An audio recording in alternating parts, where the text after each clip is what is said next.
Hey Phoebe, so I'm going to try to do this on my own without your Tita recording it, and we'll see if I can do it. If not, I've got this other plan at school where I can actually draw on my laptop and then I can explain to you what I'm doing while I'm doing that. That might be easier, but we'll see how this goes. So what makes this really tricky is the negatives. I'm going to draw on the table here and Tita's going to kill me. So the negatives and the subtraction, this is what makes it really confusing. So when we're factoring, you can actually just totally pull them apart, right? So it becomes a negative 26. So let's see if I can show it. There we go. X, Y. And it becomes a negative 13y. So when we're factoring, we just actually pull them apart. I didn't show that in the positives just because it was just easier to see it all together. So I'm going to start with our coefficients, right?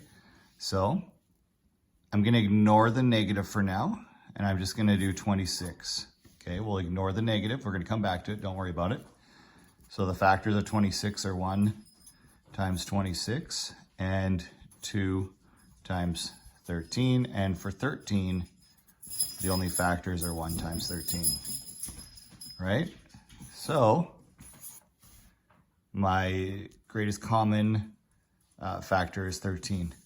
So because this is negative, I always want to pull my negatives out.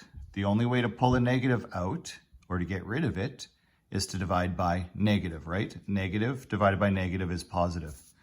So I'm going to want to divide by negative 13. I'm dividing by negative because then it gets rid of that negative, right? Negative 26 divided by negative 13 is positive 2.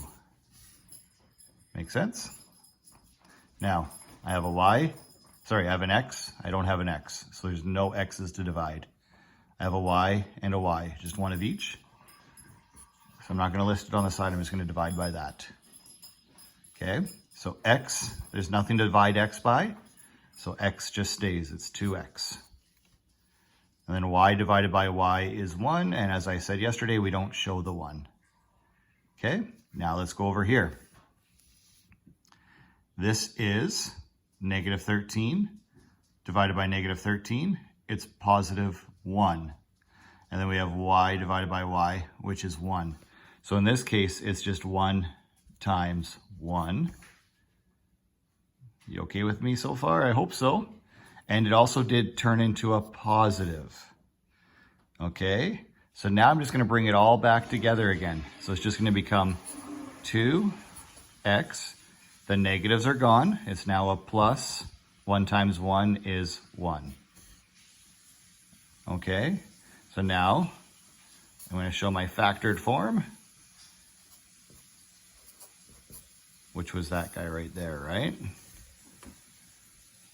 So it's negative 13y, because that was my greatest common factor monomial. I can't say that word today or yesterday. So it's negative 13y. Times, and then I put what was left back together again. 2x plus 1. Okay?